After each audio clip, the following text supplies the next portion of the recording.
Welcome to the Fearless Security webinar. This month we're going to talk about technical security architecture. We're in part 3 of the details. We're going to be talking about protection process and data state. I just want to note that those that have been watching webinars for a while may notice that the logos have changed. Fearless Security is now an independent corporate organization and separate from management analytics, so that's worth knowing.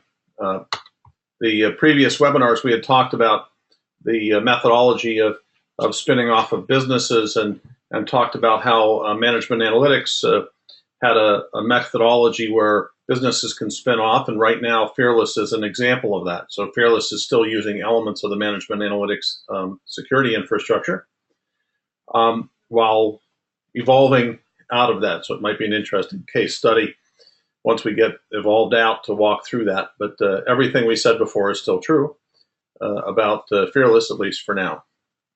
This is an outline of today's presentation.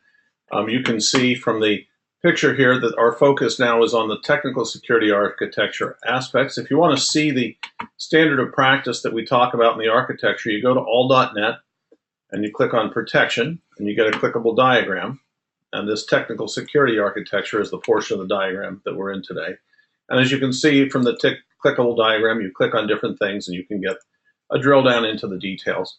And for the architecture elements themselves, for example, for enterprise protection, you click here, or you can right click and open in a new tab if your screen isn't this big, and see a list of various elements of the architecture. For example, here's one where you see the name of it, the set of alternatives and the basis, and the decision process you'll see for industrial control systems, for example, under ICS security. And we're currently working with University of British Columbia on the archives and records management version of the standard of practice. So for point of reference, you can look there for the details of what we're going to be talking about today and every day. So, fear, uncertainty, and doubt. You hear people tell you things like you can't deter cyber attack, and they give you an example. They say, advanced persistent threat. They're coming for you. They're out to get you. You can't deter the Chinese and the Russians. They're going to get you. And this is fear, uncertainty, and doubt. Same in the encryption space. You hear people say, encrypt it all. These days, you absolutely have to. It's easy. It's automatic. Just do it. And SB 1386 and HIPAA high tech. It's mandatory. And that's what they say, but it's not actually, for the most part, true. At Fearless, our view is that facts bring clarity and ignorance is not bliss.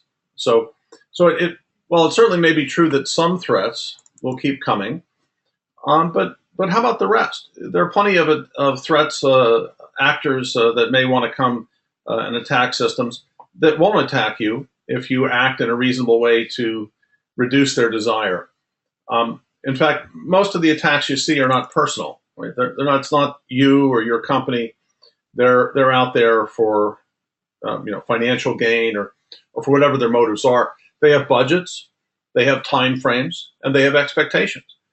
And if it's going to be too expensive or take too long or not meet their expectations, they'll tend to go away. And indeed, lots of attackers have long taken the path of least resistance, and that's still largely true. People do what's easy. Similarly, in the encryption space, encrypting things has risks just as not encrypting them does. I'm going to give you an example. You might want to read our article from, I guess, a couple months ago called Encrypt It All. And if you just go to all.net, take you there again, and you can find Encrypt It All. Here it is. You just click on it. The articles are free. And this just walks you through some of the tricks of, can you really just encrypt it all, and what happens if you try to, and so forth. And so, we try to put out these articles to help you make better decisions. But encrypting it all is not really always the right idea. And by the way, it's not really mandatory except in some very unusual cases. So, Fearless, of course, does these things as part of its operations. So it's reasonable to let you know what we do and how we do it. We eat our own dog food, I think, is the way they talk about it. We don't advise other people to do things that we don't do ourselves. So, for example, we do a fair amount of deterrence. We have these webinars, but we generally try to keep a low profile, specifically around the information technology assets that somebody might want to try to attack or exploit. Try not to make ourselves a target. We certainly don't claim to be perfect.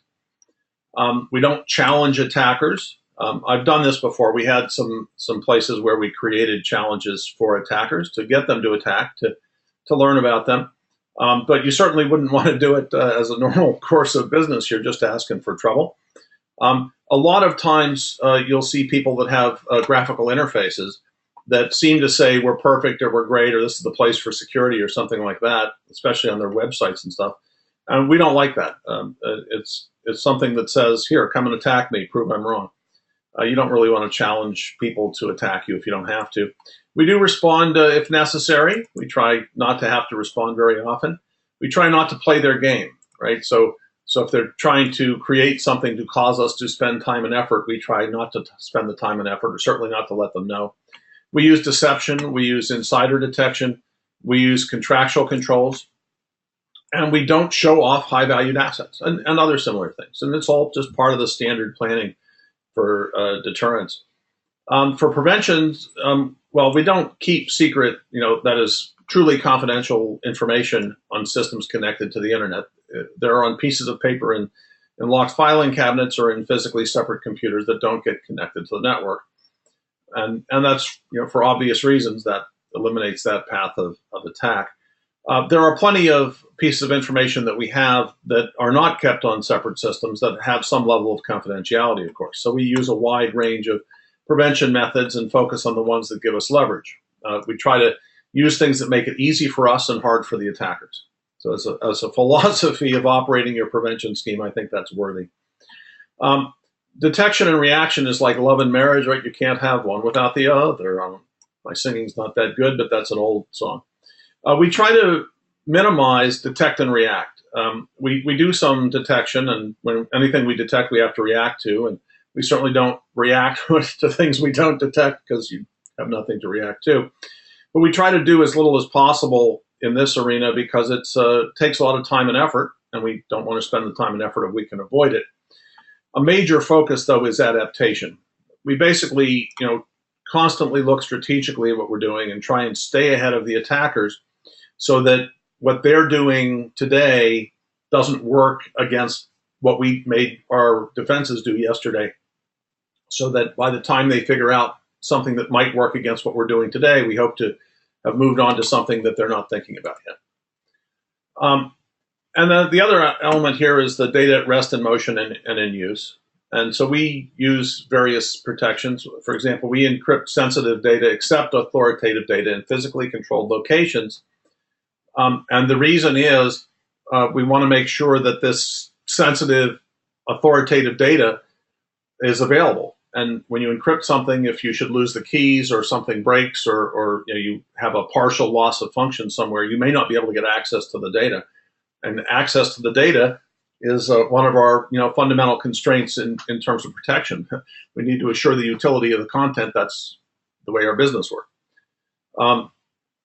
Other content that is non-sensitive content, we'll encrypt it if convenient and built in. So, for example, on a Macintosh or on a Windows system or on Linux, you can have encrypted user directories. So unless there's a reason not to, we do that. There's no reason really not to in most cases. Access controls we also use, mandatory and discretionary access control. We have a multi-layered approach. We use zoning, temporal microzones, deception, physical controls, and so forth for data at rest.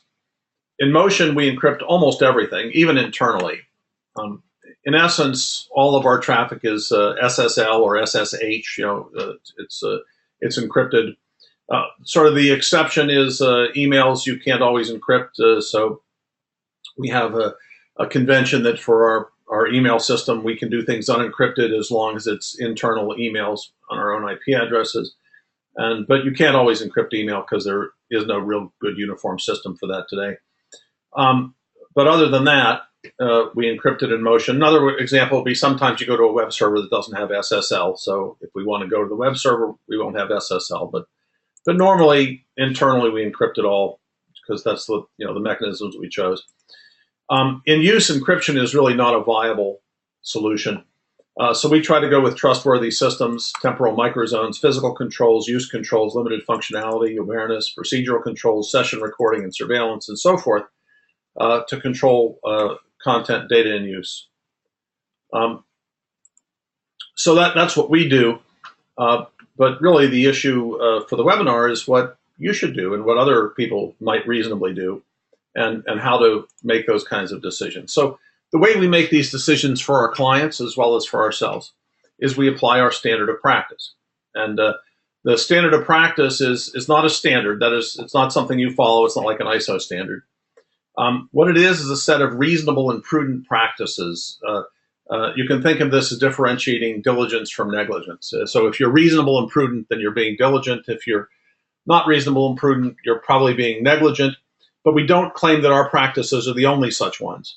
And they're not always applicable. In other words, what we're trying to do is identify things that, in reasonable circumstances identified, are reasonably prudent things to do, things that somebody reasonably skilled in the art would consider reasonable to do. And we validate that by having it open source and reviewed, right? So it's open source. I showed you where you can get it earlier. You go to all.net, you click on protection, and you can view the standards of practice. It's a little bit slow coming up right now, but it comes in the window up here. Close this guy out. And it's reviewed. So we have internal peer reviews, external peer reviews. I mentioned the efforts at the University of British Columbia for the Archives and Records Management. This is a formal study where we have several archives already signed up, and they're going to be going through the standard of practice that's been customized to Archives and Records Management. And then the archivists and records managers from around the world will be evaluating that for its reasonableness and whether it's adequate or excessive and so forth. So we have a peer review process. And we use the standard of practice to help our experts ask reasonably comprehensive questions, codify the responses in a consistently defined language, so they're not using different words all the time for the same thing. It helps guide decisions using predefined decisions and decision basis, but it also, we don't always, follow that advice because expertise overrules, the notions of what somebody wrote down because they thought they were covering most of the bases. When we identify variances from the baseline, then we consider that. We go through an internal review process. And when the standard practice works, we use it. When it doesn't, if it's a one-off case, we'll just leave it be. But if it's something we think might be happening more often or somewhere else, we adapt and update. So we have an update process over time. And we certainly have made changes over time. And we announce these. So the standard of practice as it sort of exists right now, you notice that some of it's changing.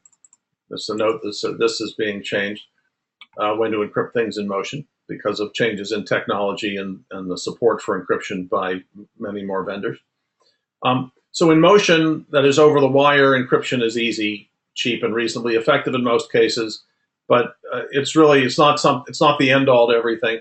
Just because you use SSL doesn't make you secure. You've seen this in advertisements for years. People said, we're secure because we use SSL, but it doesn't help, because if you send an SSL request that says, give me all the data in your database, and it gives you all the data in the database, then it might be that nobody else can watch you extract all the data in the database, but you still have all the data. On the other hand, if you don't encrypt communications over the wire, you're making it really too easy for the threats that are out there to take advantage of you. There are too many places that people can watch things. It's too easy to grab a password or some authentication mechanism, or just watch the data as it goes by. And you see this in a lot of the historical examples of credit card theft in large quantities, where organizations don't encrypt internally.